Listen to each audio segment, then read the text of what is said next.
हाय, मैं doctor Sadiq Khan healthy heart forever with Madhav Baug में आज औंध पुणे से एक कहानी लेकर आया हूँ।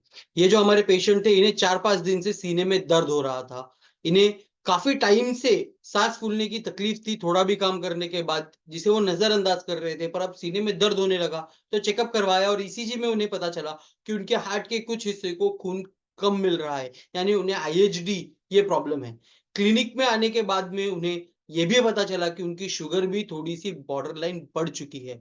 आईएचडी के लिए ऑलरेडी एलोपैथी दवा ले रहे थे, कोलेस्टेरॉल के लिए वो दवा ले रहे थे। ऐसी स्थिति में उन्होंने माधवबाग की ट्रीटमेंट शुरू की और जो टीएमटी उनका पहले दिन हमने किया था, तो उनका वीओ2 मैक्स यानी कि हार्ट की स्ट्रेस झेलने की कैपेसिटी जो केवल 20.3 थी, वो ट्रीटमेंट के बाद बढ़ कर के 27.3 हो गई। इतना ही नहीं, पेशेंट का जो डे 1 का 2D एको था, उसमें भी बहुत अच्छी रिजल्ट्स देखने को मिले।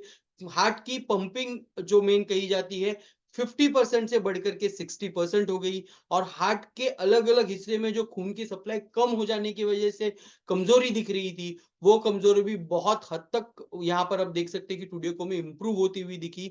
उनके हार्ट के जो मेन चेंबर है एलवीएच, वो कमजोर होता जा रहा था, उसमें भी ताकत वापस आती हुई दिखी और ये सब अगर आप देखें कि यहाँ के रिपोर्ट में क्लियरली जो दिख रहा है फायदा, ये उन्हें मिला माधवबाग की पंचसूत्री चिकित्सा की वजह से। इसीलिए माधवबाग ने अपने हार्ट डिजीज और उससे आने वाली जो बहुत सारी तकलीफें थी, उससे आज़ाद होने की खुशी अपने पूरे फैमिली के साथ क्लिनिक में आकर के मनाई, डॉक्टर के से सर्टिफिकेट लेकर और डॉक्टर को गिफ्ट देकर। अगर आप भी अपने हार्ट डिजीज से मुक्त होकर के सेलिब्रेशन का पार्ट होना चाहते हैं, तो ज़रूर विज़िट करिए माधवबाग की क्लिनिक। अगर आप उनके आस-पास रह रहे हैं, तो वहाँ डॉक्टर ज्योति मैडम से मिलिए और अपनी हार्ट डिजीज रिवर्सल की जर्नी शुरू करिए आज ही।